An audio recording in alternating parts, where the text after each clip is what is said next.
ونستعينه من يهده الله فلا مضل له ومن يضلل فلا هادي له وأشهد أن لا إله إلا الله وحده لا شريك له وأشهد أن محمدا عبده ورسوله يا أيها الذين آمنوا اتقوا الله حق تقاته ولا تموتن إلا وأنتم مسلمون يا أيها الناس اتقوا ربكم الذي خلقكم من نفس واحدة وخلق منها زوجها وبث منهما رجالا كثيرا ونساء واتقوا الله الذي تساءلون به والأرحام إن الله كان عليكم رقيبا يا أيها الذين آمنوا اتقوا الله وقولوا قولا سديدا يصلح لكم أعمالكم ويغفر لكم ذنوبكم ومن يطع الله ورسوله فقد فاز فوزا عظيما أما بعد فإن خير الحديث كتاب الله وخير الهدي هدي محمد صلى الله عليه وسلم وشر الأمور محدثاتها وكل محدثة بدعة وكل بدعة ضلالة وكل ضلالة في النار أعوذ بالله السميع العليم من الشيطان الرجيم بسم الله الرحمن الرحيم وقضى ربك ألا تعبدوا إلا إياه وبالوالدين إحسانا إما يبلغن عندك الكبر أحدهما أو كلاهما فلا تقل لهما أف ولا تنهرهما وقل لهما قولا كريما واخفض لهما جناح الذل من الرحمة وقل رب ارحمهما كما ربياني صغيرا وقال النبي صلى الله عليه وسلم في الحديث عن عبد الله بن عمر رضي الله تعالى عنهما قال قال رسول الله صلى الله عليه وسلم ثلاثة لا ينظر الله إليهم يوم القيامة العاق لوالديه ومدمن الخمر والمنان عطاءه وثلاثة لا يدخلون الجنة العاق لوالديه والديوث والرجلة رواه النسائي رب اشرح لي صدري ويسر لي أمري واحلل عقدة من لساني يفقهوا قولي رب زدني علما آمین۔ محترم حضرات، بزرگوں، نوجوان ساتھیوں، عزیز بچوں، پردہ نشین ماں اور بہنوں، تمام قسم کی تعریفیں اس رب ذوالجلال وحدہ لا شریک خالق کائنات مالک ارض و سما کے لیے لائق و زیبا ہیں، جو بیدہ الملک وہو علی کل شیء قدیر اور مربی و انس و جاں ہیں، جنہوں نے ہماری اور آپ کی رشد و ہدایت کے لیے ہر زمانے میں، ہر دور میں یکے بعد دیگر انبیاء کرام اور رسولوں کا سلسلہ جاری رکھا۔ اللہ کے ان تمام جملہ انبیاء کرام علیہم الصلاۃ والسلام پر اللہ کے بے شمار درود و سلام نازل ہوں، خصوصاً اس ذات مبارکہ مقدسہ مطہرہ کے اوپر جنہوں نے اپنی 23 سالہ زندگی کو اپنی امت کے لیے وقف کر دیا۔ اللہ کے بے شمار درود و سلام نازل ہوں اس مقدس ہستی پر جنہوں نے زخم کھا کر اپنی امت کے لیے پھول برسائے۔ اللہ کے بے شمار انگنت اللہ تعداد درود و سلام نازل ہوں اس مقدس ذات پر جنہوں نے قم فانذر کے بعد 20 سال سے زائد عرصہ تک چین اور سکون کی نیند نہ سوئے، یعنی پیارے حبیب جناب محمد الرسول اللہ صلی اللہ علیہ وسلم پر اللہ کے بے شمار درود و سلام نازل ہوں۔ محترم حضرات، خطبہ مسنونہ کے بعد اللہ کی مقدس کتاب قرآن مجید سورہ بنی اسرائیل سے 2 آیت کریمہ پڑھی گئی ہیں۔ آیت نمبر 23 اور 24 کی تلاوت کی گئی ہے، اور قرآن مجید کی تلاوت کے بعد سنن نسائی کی ایک چھوٹی سی حدیث پاک آپ کے سامنے پڑھی گئی ہیں۔ انشاءاللہ العزیز اسی آیت اور حدیث کے تعلق سے کچھ باتیں آپ کے سامنے آج کے جمعے کے خطبے میں عرض کروں گا۔ آج کے جمعے کے خطبے میں جس موضوع پر گفتگو کروں گا تقریباً واٹس ایپ کے ذریعے لوگوں کو معلوم ہو گیا ہوگا کہ والدین کے حقوق کے تعلق سے انشاءاللہ العزیز کچھ باتیں آج کے جمعے کے خطبے میں کروں گا آپ کے سامنے۔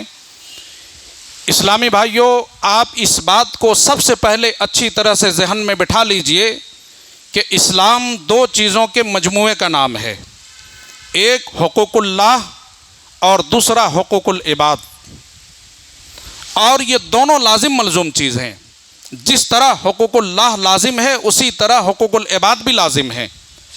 اگر کوئی شخص اللہ کے حق میں، اللہ کی عبادت میں کھرے اتر رہا ہے اور وہ بندہ نمازی بھی ہے، تہجد گزار بھی ہے، سب کچھ اس کے پاس ہے، اللہ کے سارے حقوق کی ادائیگی وہ کر رہا ہے، لیکن اگر حقوق العباد میں کوتاہی کر رہا ہے تو یاد رکھیے اس کا اسلام ابھی مکمل نہیں ہے، چونکہ اسلام دونوں چیزوں کے مجموعے کا نام ہے۔ اور اگر کوئی بندہ حقوق العباد میں کھرا اتر رہا ہے اور حقوق اللہ میں کوتاہی کر رہا ہے تو یاد رکھیے کہ اس بندے کا بھی ابھی اسلام مکمل نہیں ہے۔ اور حقوق اللہ کے بعد حقوق العباد میں سب سے پہلا حق جو اللہ تبارک و تعالیٰ نے قرآن مقدس کے اندر اپنے حق کے بعد اللہ نے تذکرہ فرمایا، وہاں پر جہاں بھی اللہ نے اپنے حق کے بعد حقوق العباد کا ذکر کیا ہے کلام مقدس کے اندر، آپ دیکھیں گے ایک جگہ نہیں کئی جگہ قرآن مجید کے اندر والدین کے ساتھ حسن سلوک کرنے کا حکم اللہ رب العالمین نے دیا ہے۔ کئی مقامات پر، سورہ لقمان میں، سورہ بنی اسرائیل میں، سورہ نساء میں، کئی جگہوں پر اللہ تبارک و تعالیٰ نے اپنے حق کے بعد، جیسا کہ سورہ نساء میں اللہ تبارک و تعالیٰ نے فرمایا وَاعْبُدُوا اللَّهَ وَلَا تُشْرِكُوا بِهِ شَيْئًا وَبِالْوَالِدَيْنِ إِحْسَانًا۔ اللہ نے پہلے اپنا حق بیان کیا، پھر اس کے بعد اللہ رب العزت نے والدین کا حق بیان کیا، کہا وَاعْبُدُوا اللَّهَ وَلَا تُشْرِكُوا بِهِ شَيْئًا وَبِالْوَالِدَيْنِ إِحْسَانًا۔ لوگوں، اللہ کی عبادت کرو، اس کے ساتھ کسی کو شریک نہ ٹھہراؤ۔ وَبِالْوَالِدَيْنِ إِحْسَانًا، جب اللہ کا حق ادا ہو جائے تو اللہ کے حق کے ساتھ ساتھ اپنے والدین کے ساتھ حسن سلوک کرو، اچھا برتاؤ کرو، والدین کے ساتھ نیکیاں کرو۔ اسی طرح سورہ بنی اسرائیل کے اندر اللہ رب العالمین نے فرمایا وَقَضَىٰ رَبُّكَ أَلَّا تَعْبُدُوا إِلَّا إِيَّاهُ وَبِالْوَالِدَيْنِ إِحْسَانًا إِمَّا يَبْلُغَنَّ عِندَكَ الْكِبَرَ أَحَدُهُمَا أَوْ كِلَاهُمَا فَلَا تَقُل لَّهُمَا أُفٍّ وَلَا تَنْهَرْهُمَا وَقُل لَّهُمَا قَوْلًا كَرِيمًا وَاخْفِضْ لَهُمَا جَنَاحَ الذُّلِّ مِنَ الرَّحْمَةِ وَقُل رَّبِّ ارْحَمْهُمَا كَمَا رَبَّيَانِي صَغِيرًا۔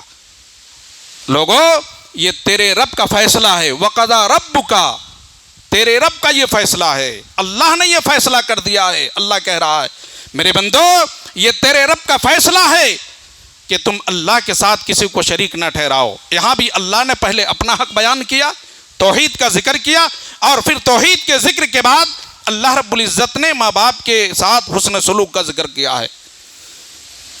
وَقَضَىٰ رَبُّكَ أَلَّا تَعْبُدُوا إِلَّا إِيَّاهُ، اللہ نے یہ فیصلہ کر دیا ہے تمہارے اوپر کہ تم اس کی عبادت کرو، اس کے ساتھ کسی کو شریک نہ کرو، اور اپنے والدین کے ساتھ حسن سلوک کرو۔ اما یبلغن عندک الکبر احدہما او کلاہما، ان دونوں میں سے یا ان میں سے کوئی ایک اگر تمہاری زندگی میں بڑھاپے کی عمر کو پہنچ جائیں تو اللہ رب العزت کہہ رہا ہے فلا تقل لہما اف ولا تنہرہما، میرے بندو اپنے ماں باپ کو، اپنے والدین کو لفظ اف بھی نہ کہو، فلا تقل لہما اف، اف بھی نہ کہو۔ اللہ اکبر، ذرا غور کیجئے اس الفاظ پر، قرآن مقدس کے اس لفظ پر غور کیجئے۔ اللہ نے کہا فلا تقل لہما اف، اف بھی نہ کہو، معلوم یہ ہوا کہ ایک والدین کے ساتھ لفظ اف کہنا بھی اللہ رب العزت کو ناگوار ہے، پسند نہیں ہے۔ اللہ اس بات کو پسند نہیں کرتا ہے کہ کوئی اولاد اپنے والدین کے ساتھ یا ان کے والدین کوئی لفظ اسے کہہ دیں، کوئی کلمہ کہہ دیں، کوئی ایسی بات کہہ دیں جس سے اولاد کو تکلیف ہو اور وہ تکلیف محسوس کر کے اپنے دل میں وہ اف، لفظ اف بھی کہہ دے، اللہ کو یہ بھی پسند نہیں ہے۔ فلا تقل لہما اف ولا تنہرہما، اور اسے نہ جھڑکو، وقل لہما قولا کریما، اور کہا کہ اے میرے بندو اپنے والدین کے ساتھ ادب کے ساتھ، احترام کے ساتھ، بڑے تمیز کے ساتھ اپنے والدین سے بات کرو، بدتمیزی نہ کرو، بدخلقی نہ کرو، وَقُلْ لَهُمَا قَوْلًا كَرِيمًا، جچی تلی بات کہو، بالکل ادب کے ساتھ، احترام کے ساتھ اپنے والدین سے بات کرو۔ پھر اللہ رب العالمین نے کہا وَاخْفِضْ لَهُمَا جَنَاحَ الذُّلِّ مِنَ الرَّحْمَةِ، عاجزی کے ساتھ، انکساری کے ساتھ اپنے والدین پر رحم کھاتے ہوئے ان کے سامنے جھک کر رہو، سینہ تان کر کھڑے اپنے والدین کے سامنے نہ رہو۔ اللہ کو یہ عمل بالکل پسند نہیں ہے کہ کوئی اولاد اپنے والدین کے سامنے سینہ تان کر ٹھہر جائے، اونچی آواز میں بات کرے، بدتمیزی سے بات کرے۔ اللہ کو بالکل یہ عمل پسند نہیں ہے، یہ عمل اللہ کو بالکل پسند نہیں ہے۔ وَقُلْ رَبِّ ارْحَمْهُمَا كَمَا رَبَّيَانِي صَغِيرًا، اور اپنے والدین کے حق میں دعائے خیر کرو۔ اللہ جس طرح میرے والدین نے مجھ کو بچپن میں پالا ہے، میری پرورش کی ہے، مجھ پر رحم کیا ہے، شفقت و محبت سے پیش آیا، اے اللہ میرے والدین پر ویسے ہی تو رحم فرما دے۔ یہ دعا ہر اولاد اپنے والدین کے حق میں کرے۔ قرآن مجید کی اس آیت کے اندر بھی اللہ رب العالمین نے اپنا حق بیان کرنے کے بعد ماں باپ کے ساتھ اچھا برتاؤ کرنے، حسن سلوک کرنے کا اللہ رب العالمین نے ذکر فرمایا ہے۔ نبی کریم جناب محمد رسول اللہ صلی اللہ علیہ وسلم کے سامنے ایک شخص آتے ہیں، بخاری اور مسلم کی روایت ہے، ایک شخص نے آ کر نبی کریم صلی اللہ علیہ وسلم سے سوال کیا من احق الناس بحسن صحابتی، اللہ کے رسول آپ مجھے بتائیں کہ میرے حسن سلوک کا اس کائنات کے اندر روئے زمین میں لوگوں میں سب سے زیادہ مستحق کون ہے، سب سے زیادہ حقدار کون ہے میرے حسن سلوک کا؟ من احق الناس بحسن صحابتی، کون ہے میرے حسن سلوک کا مستحق، کون ہے حقدار لوگوں میں؟ تو نبی کائنات نے فرمایا قال امک، کہا اے سائل، اے سوال کرنے والے، آپ نے فرمایا قال امک، تمہاری ماں ہے، تمہارے حسن سلوک کا سب سے زیادہ اگر حقدار کوئی ہے تو وہ تمہاری ماں ہے۔ پھر اس سائل نے سوال کیا اللہ کے رسول پھر اس کے بعد کون ہے؟ اس کے بعد میں کس کے ساتھ حسن سلوک کروں؟ یہ بات معلوم ہو گئی، ماں کے ساتھ۔ پھر ماں کے بعد کس کا درجہ ہے، کس کے ساتھ حسن سلوک کروں؟ آپ نے دوسری مرتبہ بھی کہا امک، تمہاری ماں ہے۔ دوسری مرتبہ بھی آپ صلی اللہ علیہ وسلم نے فرمایا تمہاری ماں ہے۔ جب تیسری مرتبہ اس سائل نے، اس صحابی رسول نے پوچھا اللہ کے رسول اس کے بعد کون ہے؟ یہ بات سمجھ میں آ گئی ہے کہ سب سے زیادہ حقدار میرے حسن سلوک کا میری ماں ہے، لیکن ماں کے بعد کون ہے؟ جب تیسری مرتبہ آپ سے سوال کیا گیا نبی کائنات نے فرمایا قال امک، کہا تمہاری ماں۔ کہا اللہ کے رسول اتنی بات تو سمجھ میں آ گئی ہے، پھر کون ہے؟ چوتھی مرتبہ پوچھا قال ابو کا، کہا پھر تمہارا باپ ہے۔ یہ حدیث بتا رہی ہے کہ باپ سے 3 گنا زیادہ حقدار اگر ہمارے حسن سلوک کا کوئی زیادہ ہے تو ہماری ماں ہے، ہماری ماں ہے۔ اور کئی مقام پر جس طرح اللہ رب العالمین نے اپنے ذکر کے بعد، اللہ تبارک و تعالیٰ نے اپنے حق کے بعد بندوں کے حقوق میں سے والدین کا حق ذکر کیا، اسی طرح اللہ کے رسول جناب محمد رسول اللہ نے حدیث کے اندر بھی اللہ کے حق ذکر کرنے کے بعد ماں باپ کے ساتھ حسن سلوک کرنے کا تذکرہ فرمایا ہے۔ حضرت ابو ہریرہ رضی اللہ تعالیٰ عنہ حدیث کے راوی ہیں، حضرت ابو بکر رضی اللہ تعالیٰ عنہ حدیث کے راوی ہیں، بخاری مسلم کے حدیث ہے۔ ابو بکر رضی اللہ تعالیٰ عنہ بیان فرماتے ہیں کہ نبی کریم صلی اللہ علیہ وسلم نے 3 مرتبہ آپ نے بیان فرمایا، صحابہ کرام کا جمگٹا ہے۔ اور یاد رکھنا جس بات کی خبر دینے کے لیے، کسی اہم بات کی خبر دینے کے لیے کبھی کبھی آپ صلی اللہ علیہ وسلم 3 مرتبہ سوال کرتے تھے، الا انبئکم باکبر الکبائر، الا انبئکم باکبر الکبائر، الا انبئکم باکبر الکبائر۔ میرے صحابیوں، میرے ساتھیوں، کیا میں تجھے بھیانک گناہ کے بارے میں، ایک بڑے جرم کے بارے میں نہ بتا دوں جو اکبر الکبائر ہیں، سب سے بڑے گناہ ہیں، بھیانک جرم ہے؟ 3 مرتبہ آپ نے کہا۔ اور نبی کائنات کا 3 مرتبہ سوال کرنا بار بار تاکید کے ساتھ یہ اس بات کی طرف اشارہ ہے کہ اس کے بعد جو آپ بیان کرنا چاہتے ہیں یا جس بات کی خبر دے رہے ہیں یا جس بات کی اطلاع دے رہے ہیں اپنی امت کو، وہ بڑی اہم بات ہے، بڑی ضروری بات ہے اور بڑی قابل غور بات ہے۔ صحابہ کرام سے آپ نے فرمایا الا انبئکم باکبر الکبائر، کیا میں تجھے گناہ کے بارے میں نہ بتا دوں، ایک بڑے گناہ کے بارے میں نہ بتاؤں؟ صحابہ کرام نے کہا کیوں نہیں اللہ کے رسول، بتائیں۔ آپ نے فرمایا الاشراک باللہ وعقوق الوالدین، بخاری اور مسلم کی حدیث۔ قرآن میں بھی اللہ نے پہلے اپنی توحید کا ذکر کیا، پھر ماں باپ کے ساتھ حسن سلوک کا، حدیث کے اندر بھی نبی کائنات پہلے توحید کا ذکر کر رہے ہیں، اس کے بعد پھر اللہ کے نبی جناب محمد رسول اللہ صلی اللہ علیہ وسلم ماں باپ کے ساتھ حسن سلوک کا ذکر کر رہے یا اس کے ساتھ نافرمانی کرنا یہ سب سے بڑا گناہ ہے، اس کا ذکر کر رہے ہیں۔ آپ نے فرمایا الاشراک باللہ وعقوق الوالدین، کہا گناہوں میں جو سر فہرست ہے، جو سب سے بڑے گناہ ہیں، اکبر الکبائر جسے کہا گیا، ان میں سے پہلا ہے کہ اللہ کے ساتھ کسی کو شریک ٹھہرانا، وعقوق الوالدین، اور والدین کے ساتھ بدسلوکی کرنا، والدین کی نافرمانی کرنا، والدین کو تکلیف پہنچانا، والدین کو اذیت دینا، والدین کے ساتھ بدتمیزی کرنا، آپ نے فرمایا یہ گناہوں میں سب سے بڑے گناہ۔ اور یاد رکھنا مسلمانوں، ماں باپ کا مقام جاننا چاہتے ہو، والدین کے حقوق جاننا چاہتے ہو، آؤ نوجوانوں، خصوصاً میں نوجوانوں سے خطاب کرنا چاہتا ہوں۔ بہت سارے نوجوانوں کے بارے میں سننے میں آتا ہے والدین اس سے ناراض ہیں، نوجوان نمازی ہے، تہجد گزار ہے، سب کچھ ہے، صوم و صلات کے پابند ہے، لیکن اس سے کسی سے کسی کی ماں ناراض ہے، کسی سے کسی کے والد ناراض ہیں، باپ ناراض ہے۔ نوجوانوں، ماں باپ کا مقام جاننا چاہتے ہو، آؤ نبی کائنات کی زبان سے سنو۔ نبی کائنات فرماتے ہیں، ایک شخص نبی کریم صلی اللہ علیہ وسلم کی خدمت میں آتے، حضرت عبداللہ ابن عمر رضی اللہ تعالیٰ عنہ حدیث کے راوی ہیں، بیان فرماتے ہیں نبی کائنات کے پاس ایک شخص آئے اور کہا اللہ کے رسول مجھے اجازت دیجئے میں جہاد میں شریک ہو جاؤں، میں جہاد میں شریک ہونا چاہتا ہوں۔ نبی کائنات نے فرمایا الکا ابوان، کیا تمہارے ماں باپ زندہ ہے؟ کیا تمہارے والدین زندہ ہے؟ اس صحابی رسول نے کہا جی ہاں۔ قال نعم یا رسول اللہ، اللہ کے نبی میرے والدین زندہ ہیں، ماں بھی زندہ ہے، باپ بھی زندہ ہے، دونوں بحیات ہیں۔ آپ نے فرمایا ففیہما فجاہد، جا پلٹ کر واپس اور اپنے والدین کے ساتھ اس نے سلوک کر کے جہاد کا ثواب حاصل کر لے۔ اللہ اکبر۔ یہ حدیث بتا رہی ہے کہ ماں باپ کے ساتھ حسن سلوک کرنا جہاد سے بھی افضل عمل ہے، جہاد سے بھی افضل عمل ہے۔ آپ نے فرمایا الکا ابوان، کیا تیرے ماں باپ زندہ ہیں؟ کہا اللہ کے رسول۔ آپ نے فرمایا ففیہما فجاہد، جا پلٹ کر گھر، تجھے جہاد کرنے کی ضرورت نہیں ہے، جاؤ اپنے والدین کے ساتھ حسن سلوک کر اور حسن سلوک کر کے جہاد کا ثواب حاصل کر لے۔ یہ حدیث بتا رہی ہے کہ جہاد سے افضل والدین کے ساتھ حسن سلوک کرنا، اور والدین کے ساتھ حسن سلوک کرنا یہ بہت سارے جو اعمال ہیں اللہ کی نظر میں جو محبوب اعمال ہیں ان میں سے ایک عمل ماں باپ کے ساتھ حسن سلوک کرنا بھی ہے، محبوب عمل۔ بخاری اور مسلم کی حدیث ہے، حضرت عبداللہ بن مسعود رضی اللہ تعالیٰ عنہما حدیث کے راوی ہیں، بیان فرماتے ہیں میں نے خود سوال کیا، راوی حدیث کہتے ہیں میں نے خود سوال کیا تھا ای العمل احب الی اللہ عز وجل، اللہ کے رسول رب کی نظر میں، اللہ کی نظر میں سب سے محبوب عمل، سب سے پسندیدہ عمل کون سا عمل ہے؟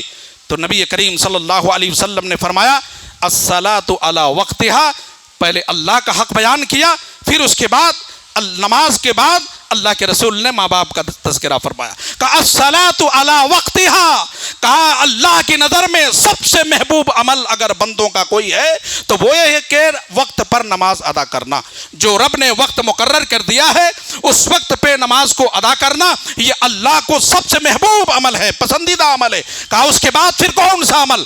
کہا ثم بر الوالدین، ثم بر الوالدین، کہا اس کے بعد ماں باپ کے ساتھ نیکی کرنا ہے، ماں باپ کے ساتھ حسن سلوک کرنا۔ کہا پھر کون سا؟ اس کے بعد پھر کون سا عمل؟ نبی کائنات نے فرمایا قال الجہاد فی سبیل اللہ۔ یہاں بھی بخاری اور مسلم کی روایت بتا رہی ہے کہ ماں باپ کے حسن سلوک کے بعد اللہ کے رسول نے جہاد کا ذکر کیا ہے۔ یہ حدیث بھی بتا رہی ہے کہ جہاد سے افضل عمل ماں باپ کے ساتھ حسن سلوک کرنا ہے۔ جب تیسری مرتبہ سوال کیا پھر اس کے بعد کون سا عمل اللہ کی نظر میں محبوب ہے؟ نبی کائنات نے فرمایا الجہاد فی سبیل اللہ، تیسرے نمبر پر آپ نے جہاد کا ذکر کیا ہے۔ یہ مقام ہے ماں باپ کا، لوگوں یہ مقام ہے ماں باپ کا۔ ایک شخص اور آتے ہیں حضرت معاویہ بن جاہمہ رضی اللہ تعالیٰ عنہ، حدیث کے راوی ہیں، نسائی اور ابن ماجہ کی حدیث ہے، اور علامہ البانی رحمۃ اللہ علیہ نے حدیث کی سند کو حسن صحیح کہا ہے۔ حضرت معاویہ بن جاہمہ رضی اللہ تعالیٰ عنہ روایت کرتے ہیں کہ ایک مرتبہ حضرت جاہمہ رضی اللہ تعالیٰ عنہ نبی کی خدمت میں آئے اور کہا اللہ کے رسول میں جہاد کرنا چاہتا ہوں، میں آپ سے مشورہ کرنے آیا ہوں، میں آپ سے مشورہ لینے آیا ہوں، آپ کیا مشورہ دیتے ہیں؟ آپ بتائیے کہ میں کیا کروں؟ تو نبی کریم صلی اللہ علیہ وسلم نے پوچھا، کہا جاہمہ تمہاری ماں زندہ ہے؟ کہا ہاں میری ماں زندہ ہے۔ اللہ کے رسول میری ماں زندہ ہے۔ تو آپ نے فرمایا فَالْزَمْهَا فَإِنَّ الْجَنَّةَ عِنْدَ رِجْلِهَا، کہا جاہمہ جا پلٹ کر گھر اور اپنی ماں کی خدمت کر، اس لیے کہ تمہارے ماں کے قدموں کے پاس جنت ہے۔ فَالْزَمْهَا فَإِنَّ الْجَنَّةَ عِنْدَ رِجْلِهَا، حدیث کی سند حسن ہے، حسن صحیح ہے، علامہ البانی رحمہ اللہ نے حسن صحیح قرار دیا۔ کہا جا پلٹ کر اپنی ماں کی خدمت کو لازم پکڑ، اپنی ماں کی خدمت کر لے، اس لیے کہ تمہاری ماں کے قدموں کے پاس جنت رکھی ہوئی ہے۔ اور ابن ماجہ کی ایک دوسری حدیث میں ہے کہ تمہارے ماں کے قدموں کے نیچے جنت ہے، یہ بھی صحیح حدیث ہے۔ یہ ہے ماں کا مقام، یہ ہے باپ کا مقام، نبی کریم صلی اللہ علیہ وسلم نے بیان فرمایا۔ اور ماں باپ کا نافرمان اور ماں باپ کے ساتھ بدسلوکی کرنا یہ نہایت ہی خطرناک جرم ہے، بھیانک جرم ہے۔ اگر آپ نمازی ہیں، اگر آپ صوم و صلات کے پابند ہیں، صدقہ اور خیرات کر رہے ہیں، زکوٰۃ دے رہے ہیں، لیکن آپ کے والدین آپ سے ناراض ہیں، رب ذوالجلال کی قسم ہے لوگو، نبی کائنات کا فتویٰ ہے کہ وہ شخص کے وہ سارے اعمال بیکار ہیں، برباد ہیں، وہ جنت کے اندر داخل نہیں ہو سکتا ہے۔ ابن حبان کی روایت ہے، صحیح الترغیب والترہیب للالبانی کے اندر علامہ البانی رحمۃ اللہ نے اسے صحیح قرار دیا ہے۔ حضرت مرہ الجہنی رضی اللہ تعالی عنہ حدیث کے راوی ہیں، بیان فرماتے ہیں کہ ایک شخص نبی کی خدمت میں آیا اور کہنے لگا اللہ کے رسول، میں اس بات کی گواہی دیتا ہوں کہ اللہ کے سوا کوئی معبود برحق نہیں ہے، اور آپ اللہ کے رسول ہیں، توحید کی گواہی دے رہا ہے۔ کہا میں اس بات کی گواہی دے رہا ہوں کہ اللہ کے سوا کوئی معبود برحق نہیں، آپ اللہ کے رسول ہیں، میں نماز بھی پڑھوں گا، روزے بھی رکھوں گا، زکوٰۃ بھی دوں گا۔ نبی کائنات نے اس موقع پر کہا من مات علی ھذا کان مع النبیین والصدیقین والشہداء یوم القیامہ ما لم یعق والدیہ۔ نبی کائنات نے فرمایا جس بات کی اس بندے نے گواہی دی ہے، اگر اس بات پر اس کی موت ہو گئی یا جس عمل کا اس نے تذکرہ کیا ہے، اگر اس عمل کو کرتے ہوئے اس کی موت ہو گئی تو جان لو کان مع النبیین والصدیقین والشہداء، قیامت کا دن ہوگا، میدان محشر قائم ہوگی، جب انسان گناہگار مجرم جب پریشان نظر آ رہے ہوں گے، سائے کے لیے تڑپ رہے ہوں گے، اس وقت اللہ رب العزت ایسے نیکوکار کو نبیوں کے ساتھ، صدیقین کے ساتھ، شہداء کے ساتھ رکھیں گے، لیکن نبی کائنات نے ایک شرط رکھ دی، ما لم یعق والدیہ، شرط یہ ہے کہ اس نے اپنے ماں باپ کے ساتھ بدسلوکی نہ کی ہو۔ ما لم یعق والدیہ، شرط یہ ہے کہ اس نے اپنے ماں باپ کو تکلیف نہ دی ہو، اس نے والدین کے ساتھ بدتمیزی نہ کی ہو، اس نے اپنے والدین کو کبھی ٹھیس نہ پہنچایا ہو۔ نبی کائنات نے یہ شرط رکھ دی۔ حدیث بتا رہی ہے کہ یہ ان سے پہلے جو اعمال ذکر کیے گئے ہیں وہ سارے اعمال برباد ہیں اگر ماں باپ ناراض ہیں۔ اس لیے نبی کائنات نے ایک موقع سے کہا تھا رضا الرب فی رضا الوالد، سخط الرب فی سخط الوالد، صحیح الترغیب والترہیب للالبانی۔ آپ نے فرمایا کہ اگر تمہارے ماں باپ تم سے راضی ہیں، تمہارا رب بھی تم سے راضی ہے، اگر تیرے والدین تم سے ناراض ہیں، تیرا رب بھی تم سے ناراض ہے، تیرے سارے اعمال برباد کر دیے جائیں۔ حدیث بتا رہی، نبی کائنات صلی اللہ علیہ وسلم کا فرمان ہے۔ اس لیے میرے بھائیوں، اگر آپ کے ہمارے والدین زندہ ہیں، باحیات ہیں، تو اپنے والدین کے ساتھ بدسلوکی نہ کریں، ورنہ جنت نہیں ملنے والی ہے، جنت نہیں ملنے والی ہے۔ جہاں پر آپ نے 3 لوگوں کا تذکرہ کیا، وہیں پر ایک شخص وہ بھی ہے جو اپنے والدین کا نافرمان ہے۔ قیامت کے دن اللہ رب العزت ایسے لوگوں کو نظر رحمت سے دیکھنا گوارا بھی نہیں کرے گا۔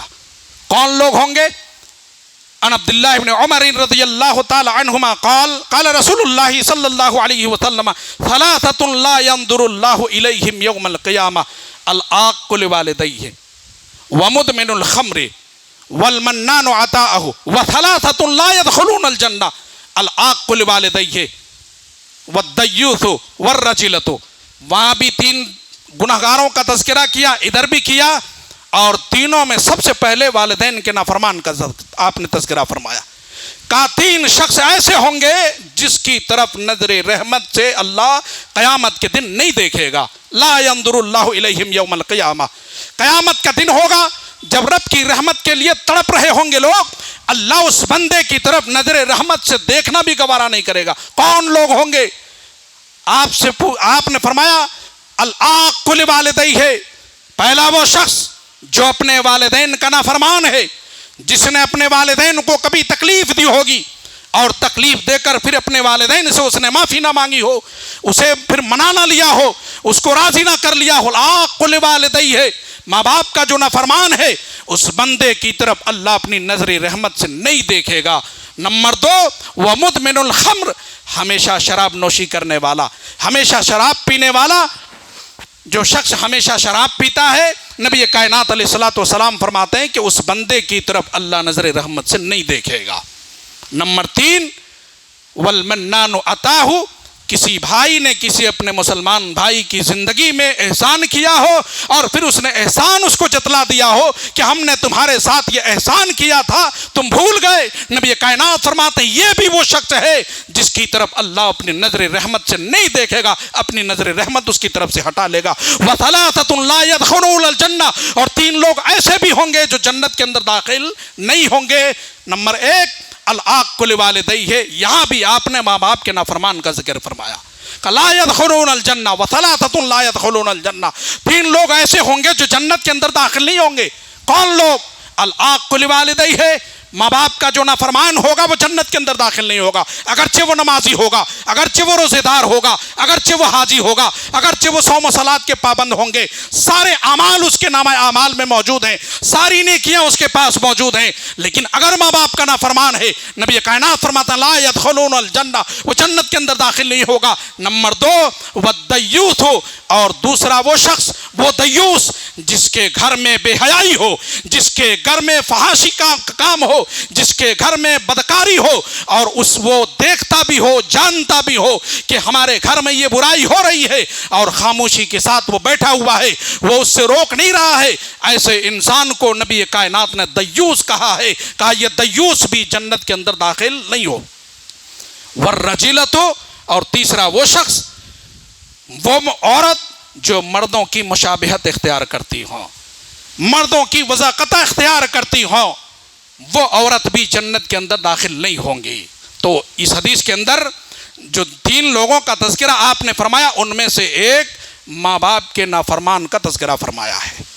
ایک موقع پر آپ صلی اللہ علیہ وسلم نے ارشاد فرمایا، صحیح مسلم شریف کی حدیث ہے، حضرت ابو ہریرہ رضی اللہ تعالیٰ عنہ حدیث کے راوی ہیں، بیان فرماتے ہیں رغم انفہ ثم رغم انفہ ثم رغم انفہ، یہاں بھی آپ نے 3 مرتبہ تاکید کے ساتھ کہا رغم انفہ ثم رغم انفہ ثم رغم انفہ، کہا اس شخص کی ناک خاک آلود ہو، اس شخص کی ناک مٹی میں مل جائے، اس شخص کی ناک خاک آلود ہو۔ قیل من یا رسول اللہ، صحابہ کرام کا جمگٹھا ہے، نبی کائنات سے پوچھا گیا کون اللہ کے رسول، کس شخص کی ناک خاک آلود ہو؟ آپ نے فرمایا قال من ادرک والدیہ، کہا جس نے اپنی زندگی میں اپنے والدین کو پایا ہو، عند الکبر او احدہما ثم لم يدخل الجنہ، جس نے اپنی زندگی میں اپنے ماں باپ میں سے دونوں کو یا ان میں سے کسی ایک کو بڑھاپے کے عمر کو پایا ہو اور اس کی خدمت کر کے وہ جنت کا حقدار نہ بن گیا ہو، اس نے جنت کو حاصل نہ کر لیا ہو، اپنے ماں باپ کو راضی کر کے، اپنے ماں باپ کے ساتھ نیکیاں کر کے، اپنے ماں باپ کے ساتھ حسن سلوک کر کے اس نے جنت نہ حاصل کر لیا ہو، اپنے آپ کو جنت کا مستحق نہ بنا لیا ہو، اس شخص کی ناک خاک میں مل جائے، اس شخص کی ناک خاک آلود ہو۔ اللہ اکبر، کتنی بڑی بات نبی کریم صلی اللہ علیہ وسلم نے بیان فرمائی۔ کتنے بدنصیب ہیں وہ لوگ کہ جس کے ماں باپ زندہ ہیں، باحیات ہیں، اور وہ خدمت نہ کر پا رہے ہوں، اس کے ساتھ حسن سلوک نہ کر پا رہے ہوں، یہ بڑے بدنصیب لوگ ہیں۔ لوگوں، ماں باپ کا مقام اگر جاننا چاہتے ہو تو آؤ ایک واقعے کے ذریعے سے میں آپ کو سمجھانے کی کوشش کرتا ہوں۔ پیارے نبی صلی اللہ علیہ وسلم کے ایک صحابی، جلیل القدر صحابی حضرت عبداللہ ابن عمر رضی اللہ تعالیٰ عنہما حج کے لیے گئے ہوئے ہیں۔ امام بخاری رحمۃ اللہ علیہ نے الادب المفرد کے اندر یہ روایت نقل کی ہے کہ حضرت عبداللہ ابن عمر رضی اللہ تعالیٰ عنہما خانہ کعبہ کی زیارت کر رہے ہیں، طواف کر رہے ہیں، اور اسی اثنا میں، اسی بیچ میں ایک یمنی شخص سے ملاقات ہوتی ہے۔ وہ یمنی شخص حضرت عبداللہ ابن عمر رضی اللہ تعالیٰ عنہما کو پہچان لیتے ہیں، اور پہچاننے کے بعد کہتے ہیں اے عبداللہ، اے ابن عمر، کیا تم دیکھتے نہیں ہو کہ میں اپنی ماں کے لیے سواری بنا ہوا ہوں؟ میں اپنی ماں کو یمن سے اپنے کاندھے پر سوار کر کے اور سواری بن کر یمن سے چل کر میں مکہ مکرمہ مکرمہ پہنچا ہوا ہوں، خانہ کعبہ کی زیارت کے لیے آیا ہوا ہوں، خانہ کعبہ کی زیارت کرا رہا ہوں، طواف کرا رہا ہوں، اے عبداللہ کیا میں نے اپنی ماں کا حق ادا کر دیا ہے؟ کیا میں نے اپنی ماں کا حق ادا کر دیا؟ اس وقت عبداللہ ابن عمر نے جو بات کہی تھی نوجوانوں، وہ قابل غور ہے، وہ ہمارے لیے عبرت ہے، وہ ہمارے لیے سبق آموز بات ہے۔ عبداللہ ابن عمر نے کہا اے یمنی شخص، رب ذوالجلال کی قسم ہے، اگر تمہاری ماں نے تمہیں پیدا کرتے وقت، تمہیں جنتے وقت، تیری ماں نے جو کئی ہچکیاں لی تھی، کئی درد اس نے اٹھائے تھے، اس ایک ہچکی کا بھی تم نے ابھی حق ادا نہیں کیا ہے۔ اللہ اکبر! کتنی ہچکیاں لیتی ہے ایک ماں جب اپنی اولاد کو پیدا کرتی ہے، ایک ماں بتا سکتی ہیں اس درد کو۔ لوگوں، اس ہچکی کو اگر پہاڑ پر رکھ دیا جائے، پہاڑ بھی ریزہ ریزہ ہو جائے، اتنی تکلیف برداشت کرتی ہے ایک ماں۔ ایک ماں اتنی درد سہتی ہے، اتنی تکلیف برداشت کرتی ہے۔ اسی لیے نبی کائنات سے جب پوچھا گیا تھا اللہ کے رسول من احق الناس بحسن صحابتی، کون ہے میرے حسن سلوک کے سب سے زیادہ مستحق، تو آپ نے فرمایا قال امک، تیری ماں ہے، تیری ماں ہے، تیری ماں ہے۔ 3 مرتبہ آپ نے ماں کا تذکرہ فرمایا۔ یہی وجہ ہے عبداللہ ابن عمر نے کہا کہ اے یمنی شخص، تیری ماں نے تجھے جنتے وقت جو کئی ہچکیاں لی تھی، اس ایک ہچکی کا بھی تم نے ابھی حق ادا نہیں کیا ہے۔ یہ ہے ماں کا مقام۔ لوگوں، ماں کا مقام جاننا چاہتے ہو؟ آؤ بخاری اور مسلم سے سیکھو۔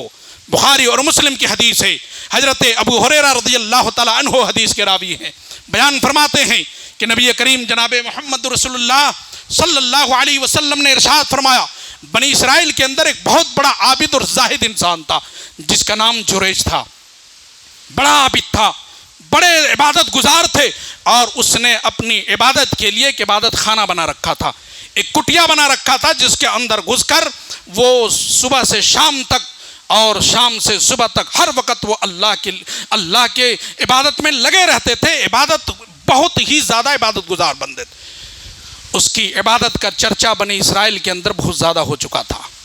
نبی کریم صلی اللہ علیہ وسلم فرماتے ہیں اس کی بوڑھی ماں بھی تھی، اور بوڑھی ماں اس کی آئی اس کے پاس اس حالت میں کہ اس وقت حضرت جریج نماز کی حالت میں تھے، نفل نماز پڑھ رہے تھے، نماز کی حالت میں تھے، نفل نماز پڑھ رہے تھے۔ اس کی ماں نے دروازے پر دستک دی اور آواز لگائی، ندا لگائی کہ جریج اب اندر نماز پڑھ رہا ہے۔ دل ہی دل میں سوچ رہا اللہ، ایک طرف تیری عبادت نماز میں کھڑا ہوں اور ایک طرف میری ماں کی آواز ہے، اے اللہ میں کیا کروں، نماز چھوڑ دوں یا پھر نماز کو قائم رکھوں؟ بندہ سوچ میں پڑ گیا۔ اب ظاہر سی بات ہے، انسان ہے، اس نے سوچا اللہ کا مقام بہت بڑا ہے اور میں اللہ کی عبادت کر رہا ہوں۔ اس نے نفل نماز کو ترجیح دی، اس نے اللہ کی عبادت کو ترجیح دی، اور اپنی ماں کی آواز پر کوئی جواب اس نے نہیں دیا۔ ماں واپس چلی گئی۔ ماں دوسرے دن پھر واپس آتی ہے، اور اس وقت بھی حضرت جریج نماز کی حالت میں ٹھہرا ہوا ہے، نفل نماز پڑھ رہا ہے۔ پھر دروازے پہ دستک دیتی ہے، آواز لگاتی ہے جریج۔ اندر دل ہی دل میں سوچتا یا اللہ، پھر امی آ گئی ہے، اے اللہ آج بھی نماز کی حالت میں ہوں، پروردگارا نماز پڑھ رہا ہوں، ایک طرف تیری نماز ہے، ایک طرف میری ماں ہے، اللہ میں کس کو ترجیح دوں؟ نماز چھوڑ دوں یا نماز کو برقرار رکھوں؟ بندے نے سوچا کہ مقام اللہ کا اونچا ہے، اللہ کی عبادت پہلے مکمل کروں۔ وہ مکمل کرنے سے پہلے ماں پلٹ کر چلی گئی، اور ماں ناراض ہو گئی۔ لوگوں، ماں ناراض ہو گئی، اور اس ناراضگی کی حالت میں اس ماں نے اسے بد دعا دے دی۔ کہا اللہ، اس کی زبان سے بات نکل گئی، بد دعا کی کلمات نکل گئے۔ کہا اللہ، جب تک جریج کسی بدکار عورت کی منہ نہ دیکھ لے، اللہ اسے موت نہ دینا۔ اللہ اکبر! یہ الفاظ اس کی زبان سے نکل گئی۔ یہ بد دعا انہوں نے دے دی اپنے بیٹے کے لیے۔ اور جب ان کی عبادت کا چرچا ہوا، اور اسی بنی اسرائیل کے اندر، اسی قوم کے اندر ایک بدکار عورت تھی جو نہایت ہی خوبصورت تھی، جس کی خوبصورتی کی مثال بنی اسرائیل کے اندر لوگ دیا کرتے تھے۔ نبی کریم جناب محمد رسول اللہ صلی اللہ علیہ وسلم فرماتے ہیں، بخاری مسلم کے الفاظ ہیں کہ اس خاتون نے بنی اسرائیل کے بدماشوں کے سامنے بیٹھ کر اس نے کہا کہ کیا میں جریج کو اپنی جال میں پھنسا لوں؟ کیا میں اسے برباد کر دوں؟ لوگوں نے مشورہ دیا، ٹھیک ہے، اگر تم چاہتے ہو، کرنا چاہتے ہو، کرنا اور کر سکتی ہو تو کرو۔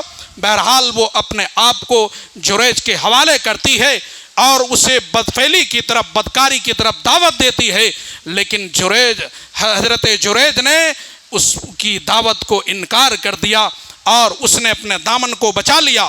پھر وہ بدکار عورت ایک چرواہے کے پاس جاتی ہے جو اسی کے عبادت خانے کے پاس، اسی کے کٹیے کے پاس وہ چرواہا رہا کرتا تھا، اس کے ساتھ وہ بدکاری کرتی ہے، یہاں تک کہ حاملہ ہو جاتی ہے اور بچہ تولد ہوتا ہے۔ بنی اسرائیل کے اندر چرچا ہوتا ہے کہ یہ اس عورت کو بچہ کہاں سے آیا، اس عورت کو بچہ کہاں سے آیا۔ اس عورت سے جب پوچھا گیا تو اس نے اشارہ کر دیا کہ یہ بچہ جریج کا ہے۔ بنی اسرائیل کے سارے لوگ اکٹھا ہو گئے اور حضرت جریج کو ان کے عبادت خانے سے، ان کی کٹیا سے باہر نکال کر اسے مارنے لگے، اس کی پٹائی کرنی شروع کر دی، یہاں تک کہ اس کے عبادت خانے کو گرا دیا، منہدم کر دیا، برباد کر دیا۔ مارنے لگے۔ جریج نے کہا لوگوں کیوں مارتے ہو، آخر بتاؤ تو صحیح کہ میرا گناہ کیا ہے، میرا جرم کیا ہے، میں نے کون سا گناہ کیا ہے جس کی وجہ سے میری پٹائی ہو رہی ہے، بتاؤ تو صحیح۔ کہا یہ خاتون کہہ رہی ہے کہ یہ بچہ اس کا ہے، تم نے بدکاری کی ہے اور بڑا عبادت گزار بنا ہوا ہے، لوگوں کو دھوکہ دیتا ہے، اللہ کو دھوکہ دیتا ہے۔ جریج نے کہا کہ مجھے چھوڑو، پہلے مجھے 2 رکعت نماز پڑھنے دو۔ 2 رکعت نماز پڑھی اور نماز پڑھنے کے بعد اس نے کہا بچہ کہاں ہے، بچے کو میرے سامنے لاؤ، اور اس نے گود میں لیا اور ایک کچوکا اس کے پیٹ میں لگایا اور کہا بچہ بتا تیرا باپ کون ہے، اصل میں حقیقت میں تیرا باپ کون ہے۔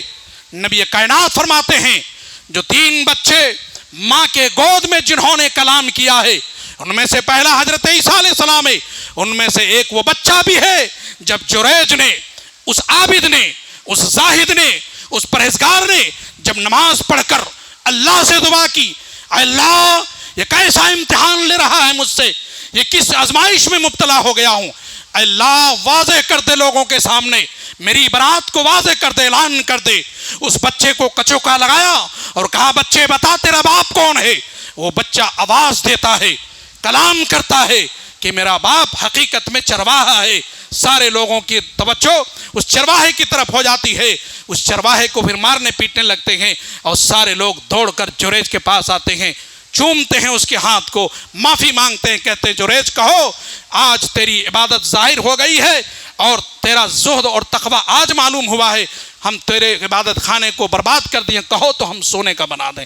جریج نے کہا ہمیں سونے کی وہ عبادت خانہ، سونے کی مسجد نہیں چاہیے، ہمارے لیے ویسے ہی بنا دو جیسے مٹی کی تھی، جھوپڑ پٹی تھی، جیسے میں نے بنایا تھا ویسے ہی بنا دو، ہم اسی میں اپنے رب کی عبادت کر لیں گے۔ یہ ہے ماں کا مقام۔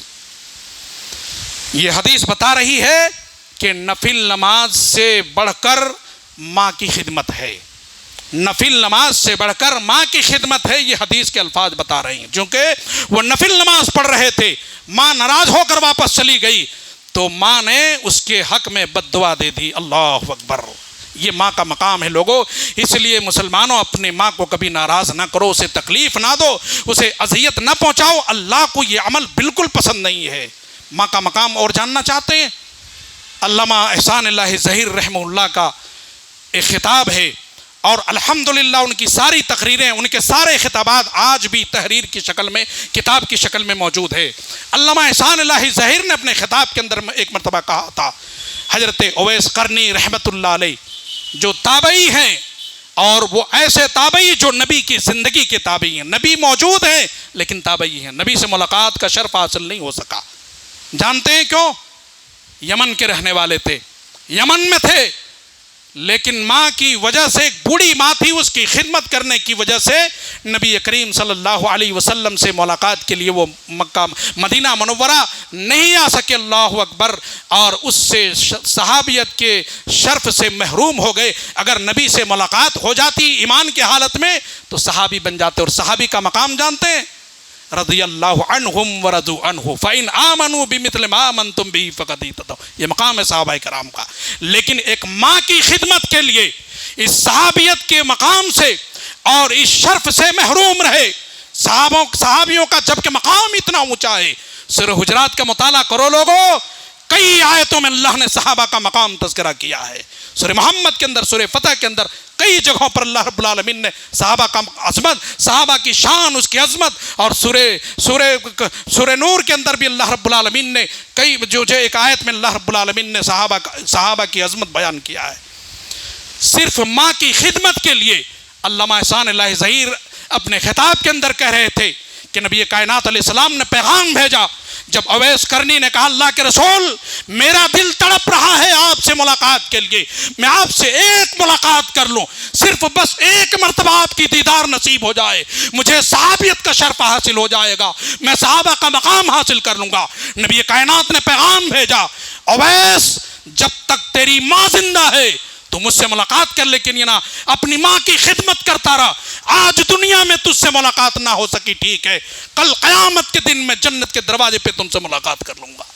علامہ احسان اللہ ظہیر اپنے خطاب کے اندر کہہ رہے تھے کہ اویس، نبی کائنات نے پیغام دیا، اویس اپنی ماں کی وجہ سے اگر اس دنیا میں میری دیدار تجھے نصیب نہ ہوئی اور ملاقات نہ کر سکے تو ٹھیک ہے اویس، کل قیامت کے دن میں تجھ سے وعدہ کرتا ہوں جنت کے دروازے پر میں تم سے ملاقات کر لوں گا۔ لوگو، یہ ہے ایک ماں کا مقام، جس کی زندگی میں اس کی ماں آ گئی ہو اور بڑھاپے کی عمر کو اگر پہنچ گئی ہو تو ہماری خوش نصیبی کی بات ہے۔ اس لیے اپنی عبادتوں کو اگر قبول کروانا چاہتے ہو، باب الہی تک پہنچانا چاہتے ہو تو لوگوں اپنے والدین کے ساتھ کبھی بدتمیزی نہ کرو، حسن سلوک کرو، اس لیے کہ کئی مقام پر کئی حدیثیں اس سلسلے میں موجود ہیں۔ وقت اجازت نہیں دے رہا ہے، گرمی بھی ہو رہی ہے، اس لیے اپنی بات کو ختم کرتا ہوں۔ اللہ رب العزت سے دعا ہے کہ پروردگار عالم عالم اسلام کے سارے مسلمانوں کو، جس کے بھی ماں باپ زندہ ہیں، اللہ ان ساری اولادوں کو اپنے ماں باپ کے ساتھ حسن سلوک کرنے کی اور اس کے ساتھ نیکیاں کرنے کی توفیق نصیب فرما۔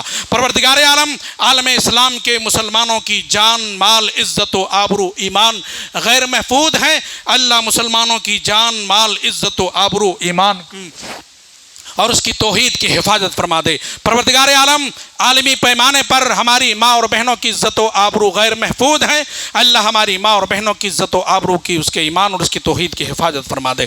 پروردگار عالم جب تک زندہ رکھ دنیا میں ہم سب کو اللہ توحید پر قائم رکھ، اور جب ہمارا خاتمہ ہو تو کلمہ توحید لا الہ الا اللہ پر ہمارا خاتمہ ہو، آمین یا رب العالمین۔ بارک اللہ لنا ولکم فی القرآن العظیم ونفعنا وإیاکم بالآیات والذکر الحکیم، انہ تعالی جواد کریم ملک رؤوف الرحیم۔ والسلام علیکم۔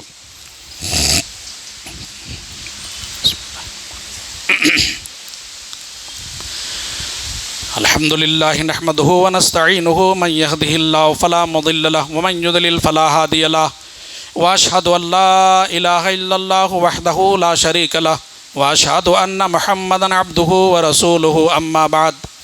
اعوذ باللہ من الشیطان الرجیم، بسم اللہ الرحمن الرحیم۔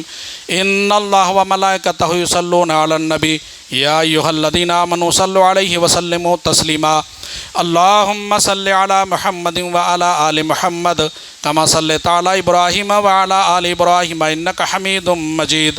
اللہم بارک علی محمد وعلی آل محمد کما بارکت علی ابراہیم وعلی آل ابراہیم انک حمید مجید۔